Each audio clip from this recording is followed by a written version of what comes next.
Good evening guys. In this video, ipakita ko sa inyo paano ba mag-blanch ng gulay. So, in here guys, meron tayong pinakulong tubig. Yan. Yung tubig kong yan, kasya lang yan maluto ang gulay. So, ito guys, lagay na natin. Hindi ko siya maibuhos ng diretso guys kasi sobrang dami. So, kamayin ko na lang muna. Anyway, hugasan pa naman tubig. Yan.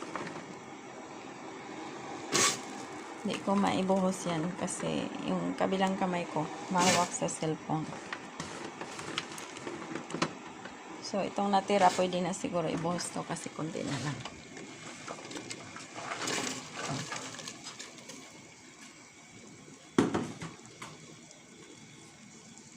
So, dyan guys, meron ng asin, diba? May asin na. Tapos, ihalo na lang natin.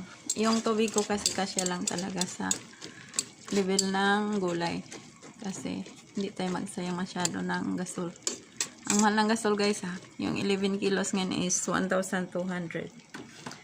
So, ilagay ko na tong, maglagay tayo ng konting baking soda guys. Konti lang.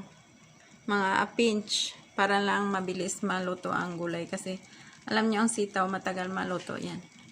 So, ayan, kasya na siguro yan. Huwag nyong sobrahan din guys kasi papait yung gulay pag sobrang daming baking soda. Pero huhugasan pa naman natin to ng cold water mamaya. Or tap water. Tap water na lang kasi wala tayong cold.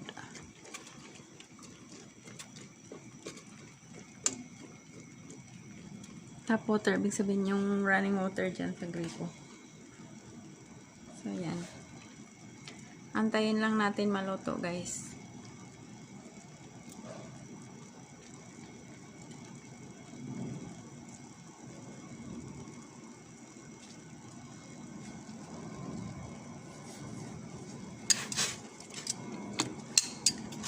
Pag yung crispy na siya, yan, kulay green talaga siya, no? Yan ang nagagawa ng baking soda at saka asin. Kulay green. So, makikita nyo naman kung medyo crispy na siya. Tanggalin na kasi, di ba, lulutuin pa ulit. Yan ang technique guys. Pag gusto nyo na ang presentation nyo ng gulay, green siya, pero luto na. Yan.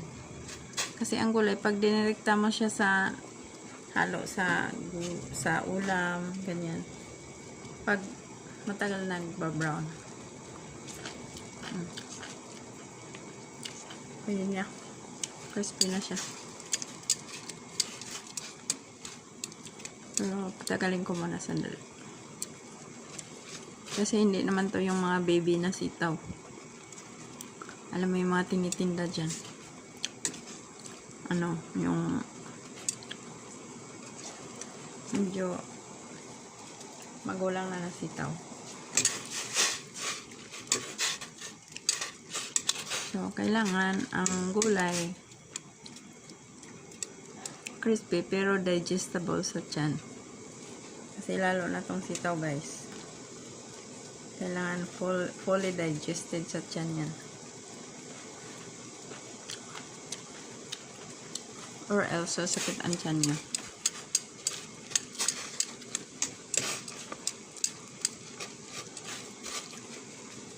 Kapag hindi masyadong luto ang gulay.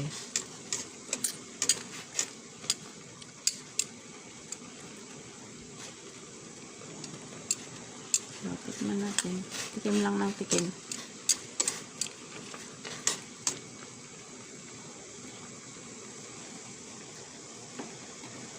Tinanggal ko kasi yung takip guys. Kaya matagal na luto.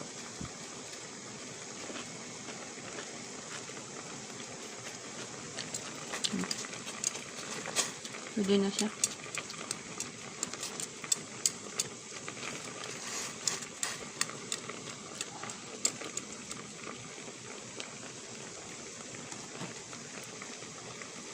So, on this stage, patayin na natin ang apoy.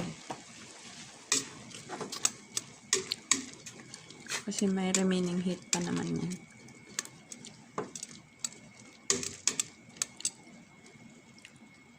Tikman natin ulit. Tikim lang ng tikim.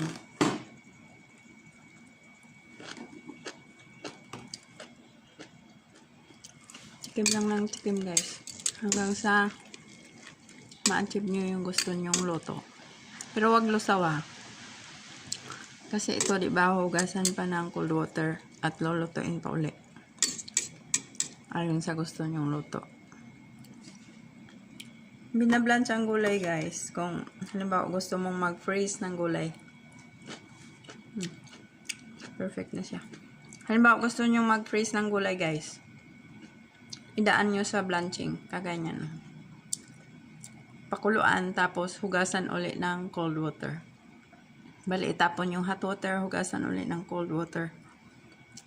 Tapos i-drain bago ilagay sa freezer. Yun ang paraan kung gusto nyo ng halimbawa gusto nyo ng laging may sitaw. Kasi di ba may season mahal ang sitaw. Ngayon, mura lang sitaw ngayon guys. 40 lang isang kilo. So, kung may freezer kayong malaki, pwede kayong bumili ng maraming sitaw at i-freeze nyo lang to. After blanching. So, at this stage guys, kunin na lang natin. Wala akong ano guys. Wala akong tripod kaya hindi ko mailagay ang cellphone sa sahig. Bibili ako pag ano. Pag nakapunta ako ng Centris. Meron doon sa ano. Sa DIY mura lang tripod doon. Nabili kasi ako sobrang iksi naman. So, hindi natin magagamit yung sobrang iksi na tripod. Kailangan nyo matangkad.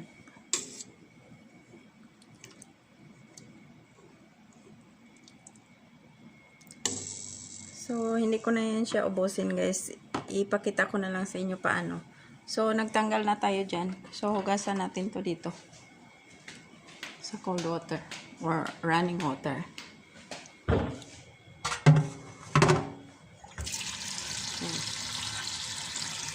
Ganyan mag-blanch ng gulay guys.